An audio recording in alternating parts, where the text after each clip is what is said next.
What is up, everybody? This is Magneon from Cyberblood Audio, and today we are going to be looking at how to make a dubstep growl bass similar to Virtual Riot, Skrillex, Verily Alive, all those different dubstep artists that make really cool, sick dubstep growls. Before we get into the video, I just want a little disclaimer. I have a stuffed up nose. I'm a little congested, so if I sound a little funny, it's just because of that. So don't worry, I'm fine. I'm just a little congested. Anyway, let's get straight into the video. So I'm here in Ableton Live. Don't mind this, I was just looking at old projects. So for this video, I'm going to be using Serum because I find Serum is the best synth out there to make dubstep growls. And I mean, well, that's debatable, but you know, it's the one I'm most used to. So we'll just stick with Serum for now. I think it's safe to say that most people have Serum, and if you don't have Serum, you have Vital instead. I'm sure you can follow along pretty easily. So other than that, let's just jump right in. So yeah, as I said, we're here in Serum. I'm just going to change my skin really quickly to something that's a little more recognizable, so everybody can understand. And I'll set this to my default. Why not? Because I'm getting sick of seeing that other one. So anyway, yeah. So let's start off by choosing a wavetable. So the wavetable is probably the fundamental of the sound. So for wavetables for dubstep growls, personally, I think you can use any kind of wavetable you want. Like, I don't really think there's a problem with using different kinds of wavetables. Like, you don't need a lot of people say that, like, with wavetables you have to have a wavetable that has like a sine shape to it. So like, for example, if I go and load up this NASCO wavetable here, you can see it has kind of like a sine shape to it. A lot of people make the claim that like you need this kind of wavetable shape to be able to make good sounding basses. And that's not entirely true. For some sounds, yeah. For like FM basses, yeah, you're gonna need this kind of shape. But for like dubstep growls, you could use almost any wavetable you want, as long as it has the harmonics to kind of make the... I don't know what I'm trying to say here, but you need the harmonics in the wavetable to make that kind of growl sound. So you don't need to have a sine shape. You just need to have solid harmonics, is I guess what I'm saying. So, you know, we could use a wavetable like Virtual Riot has some wavetables actually that are great for growls, like these ones here. You can see these are not sine shaped whatsoever. I mean, maybe they are a little bit, but like, but they have a nice curve to them. They have nice curvature to them. They have a lot of different. They have a lot of frequencies involved within them. So if I play a note here, you can see there's a lot going on. So I think for this video though, we're gonna stick to stock wavetables just so everybody can follow along. These monster wavetables are stock within Serum, so you can use them. Anybody can use them. And they sound great too. These are great for dubstep. They have, I think there's 8 of them, 9 of them. Yeah, so they're pretty damn good. So we'll probably flick through these while we make the sound, but we'll just start with, I guess I'll just start with 4 because that sounds kind of cool. Yeah, it sounds kind of cool. And I'm just gonna quickly make just a single note. I think I'm gonna make like maybe a 1-bar note. Let's make a 1-bar note. That way we have a nice long growl that I can demonstrate everything in. For the note, I will just choose E0 because that's a good note. Why not? And then I'll just loop this. So let's jump right in. Let's get this on the road. So we got our wavetable here. Let's start by adding a LFO to the position of the wavetable, and we'll put this down to a bar because this is a bar length. This wavetable is actually a little choppy, so maybe if we shorten it. I wonder why it sounds like that. Yeah, maybe I won't use Monster 4. I'll use like this one maybe. Or sure, why not that? And we'll mess with the positions. We'll just mess with the positions, make some cool shapes here. And what I'm going to try to do, and what I think you should do when you're making sounds like this, is try not to put everything on one LFO. Try to put different sounds on different LFOs with different shapes, because that can really really help your sound, make your sound more unique and not so static sounding, I find. So we'll have the wavetable on this one, and then maybe we'll put the warping mode on a different one. So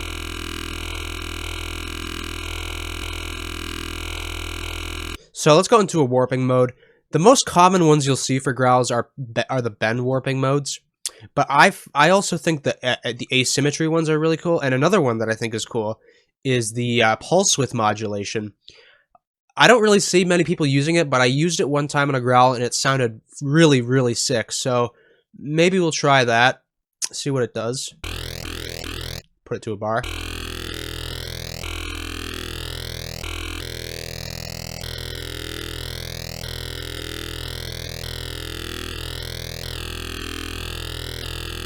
And as I said, we'll change this maybe as it goes on. So we have two different shapes here. Let's get into the filtering. So for the filtering, we're going to use a band filter. A band filter. And it's going to be the 24 decibel per octave filter. Why? Because I don't know why. It just sounds the best. So it sounds the best. It gives a little more vowelness to the sound, I find, and it will sound like at first, like as you can hear, it sounds like at first, it sounds like you're missing all those frequencies. The compression will bring that all back in, so you don't need to worry about that when you're making your growl. So we'll put LFO3 on this. Put it to a bar.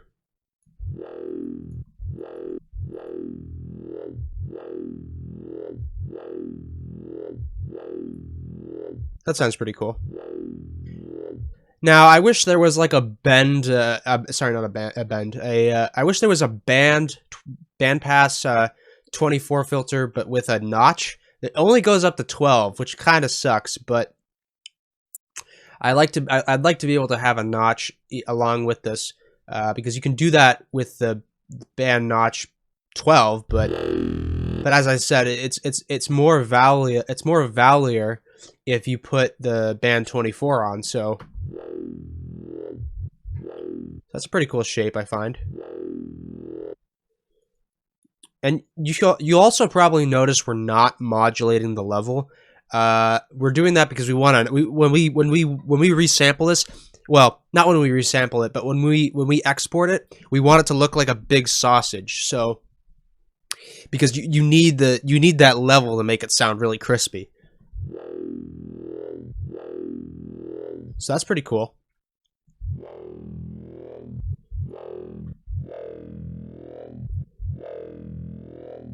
That's awesome. Yeah, and we'll mess around with this a little more when the time comes, but I think now we'll add a sub, put it on direct out. Maybe turn the level down just a little bit, because we don't want it to overpower. And then I think we're going to add one more thing. We're going to use a second oscillator, and we're going to add in a... Geez, I don't really know what we could add in. I think what we'll do is we'll put on the sync. What I'm trying to do here is I'm trying to give some stereo information to the growl, because that'll be real handy when the time comes for it to when you want it to spread. So I think I'm going to try to put the sync all the way up on here, or the sync somewhat up. And I'm just going to turn the unison up to like 7, and I'm going to put I'm going to make sure it's on the filter here. And what I'm going to do is I'm going to turn the level down, and I'm going to modulate the level just a little bit with this.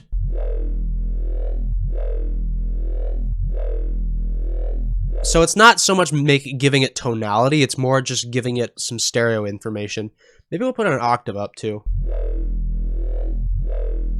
Yeah, that sounds nice. And we can, maybe we'll change, again, we might change this later. Now let's get into the post-processing, because this is pretty much done. It just kind of needs fine-tuning when we get to the later stages. First thing we'll do is we'll add the compressor with multiband on. As you can see, that already makes it sound like a growl, but there's a ton of more things we can do.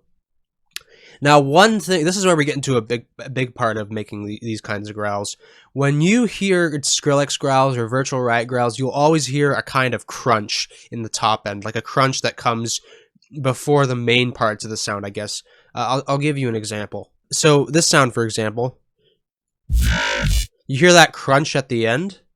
That's what I'm talking about when I say that the crunch. This part here. That's done with distortion. Now, in other tutorials, people say you need to use frequency shifters or corpuses or whatever. I've seen that done a lot, but what people don't know is that you can do this in Serum, and you don't need any of the fancy frequency shifters or the corpus module inside of the Ableton stock plugins. All you need to do is inside of Serum, go to the downsample, put the drive maybe like, I don't know, 60%. We'll probably mess with that later. And put the modulate the mix with your main, you're the one that modulates the filter. Make sure it's the one that modulates the filter. That way it will come in, at the right time. And then put this to pre, and then only solo the low end.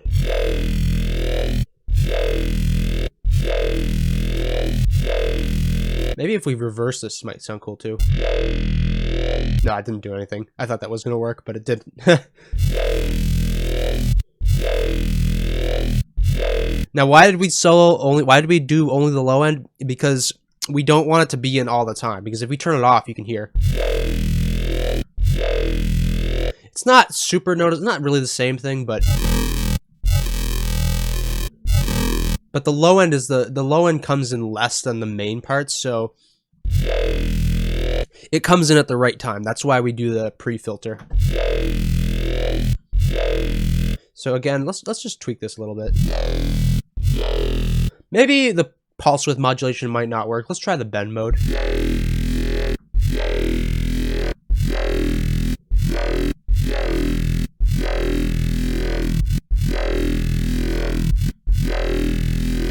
Pretty cool. And then let's start adding some more filters. So I'm going to use a phaser filter because that's I think they have the most vowel-y sounds in them. And we'll put this on a new LFO, and we'll just modulate it backwards. And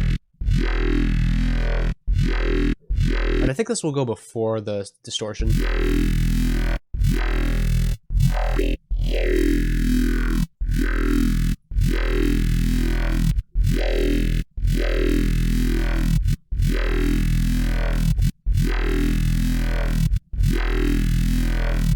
That's pretty cool. Let's try a different filter.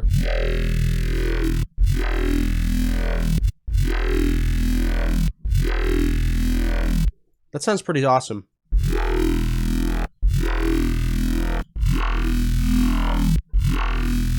I'm pretty happy how this is sounding so far, so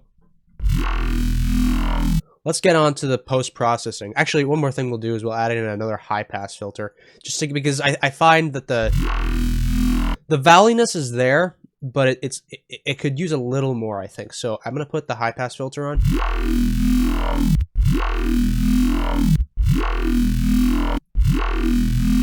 So it's still there. It's just coming back. It's just giving it a little bit, touch more of vowel-iness, and maybe we'll add this. We'll make a notch here.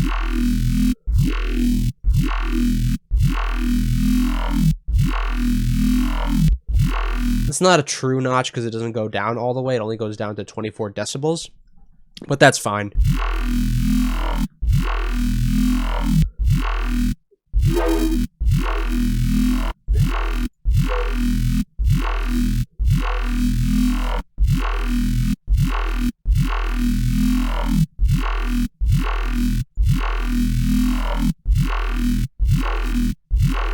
Pretty cool. Okay, so let's get into post-processing, because that's where the rest of the growl comes in, is post-processing. A lot of people say post-processing is key. I don't think it's key. I do think it's important, though. I think it's what really makes things pop. And you'll see tons of people do tons of stuff. Some people like to think that growls take a fuck ton of post-processing, and that's just not true. They really don't. You can go crazy with post-processing if you like, but to make a good sounding growl, you don't really need that much. We'll use 2 OTTs. As you can see, that sounds pretty sick. We might want to turn down the the amount on this, maybe put the time up. And I think this wavetable here, this second oscillator, is kind of messing things up. I don't really like it. So I'm going to change this to something else, maybe something in here.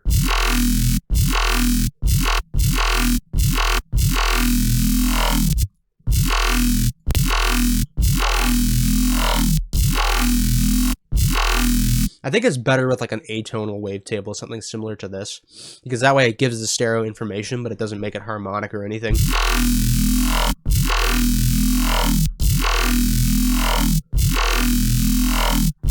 Pretty cool.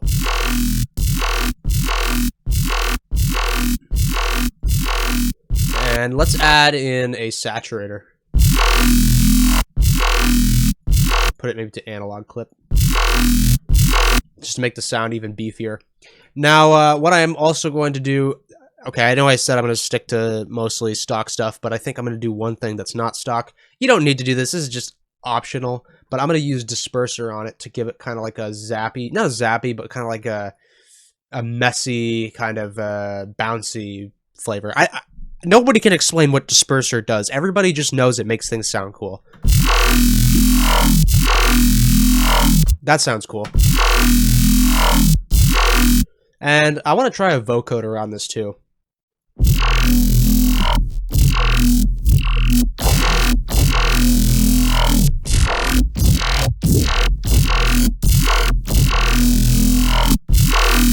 I think it sounds better without the vocoder.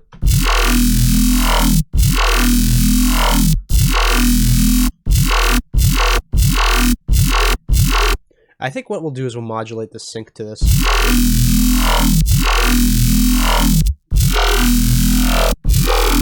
And we'll change this to a bend plus and minus and modulate this bipolar.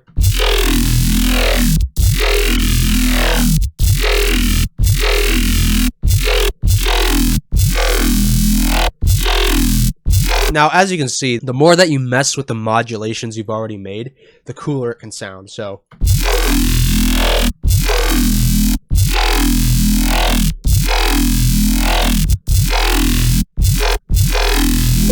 maybe take the modulation off the sync.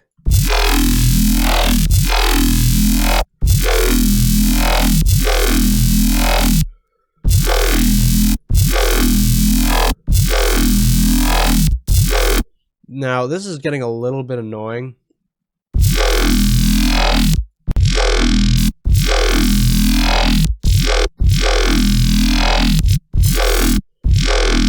Just put it in just maybe a little bit. That's a lot better.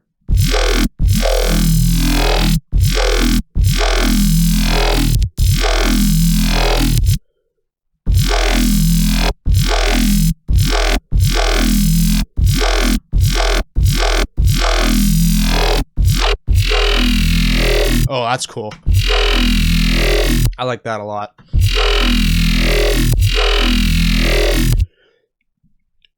So let's add a few more things. I think one thing I'm going to show you guys how to do is add some formants to it. So formants can be a real helper when it comes to making your sounds pop, making your growls pop. And inside of Ableton, EQ8 has a bunch of formant presets which you can use. My favorite is OE. Put them before the OTT, and then inside of here, turn off this band, the first band, and the fourth band. Put them to bell curves. And then what you want to do is you want to modulate the scale here. So let's put this into the automation.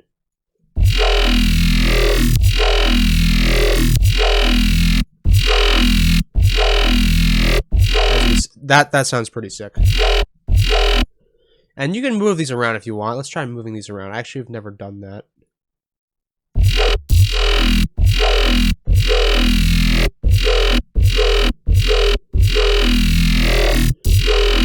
That sounds cool. And to give it even more valley-ness, let's add a phaser. And let's put the rate all the way down. Actually, put the amount all the way down. And mess with the center and the feedback.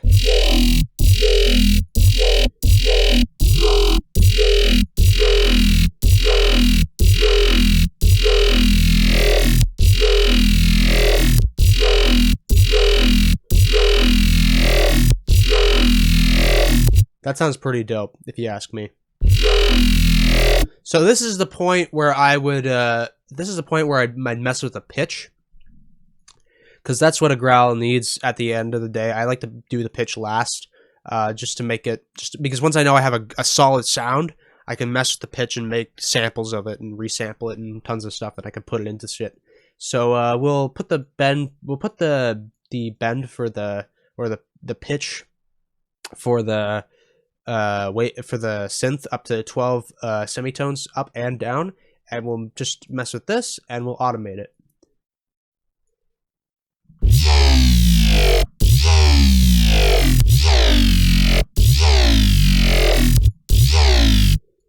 Let's just put these into, whoops.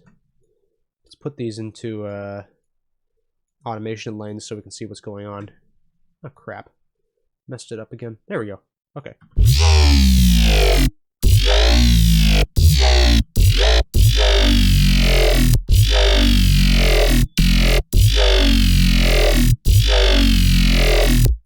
Pretty sick if you ask me.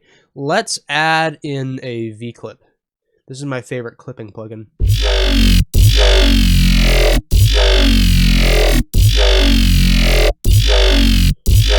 And let's mess with this more. Let's try changing the wavetable.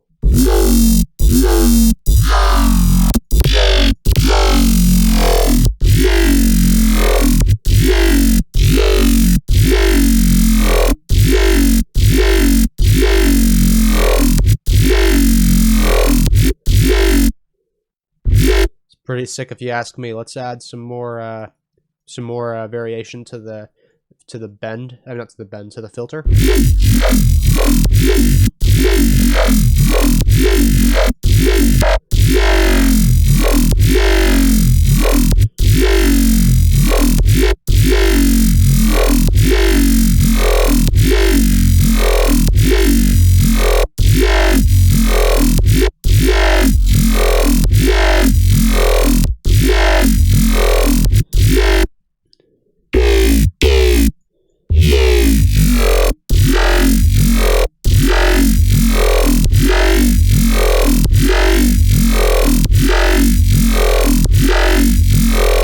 That's pretty cool. I don't really think there's any much more I could add to this, but I think that's how that's how to make a pretty basic growl. I think from here though, you could pretty much do whatever you want. You could add any kind of effect you want. You could just experiment. That's the kind of key that I want to put on people today, is just experiment, see what you can make. Don't just follow the tutorial and leave it like this, you know. Experiment. Try new things, mess around with the different positions of your LFOs and stuff like that. So anyways, without going on for too long, thanks very much for watching. I hope you guys learned something. If you have a suggestion for the next tutorial, or there's something else you want to learn, please leave a comment. And don't forget to subscribe if you are new to the channel and you like my content. Other than that, peace out.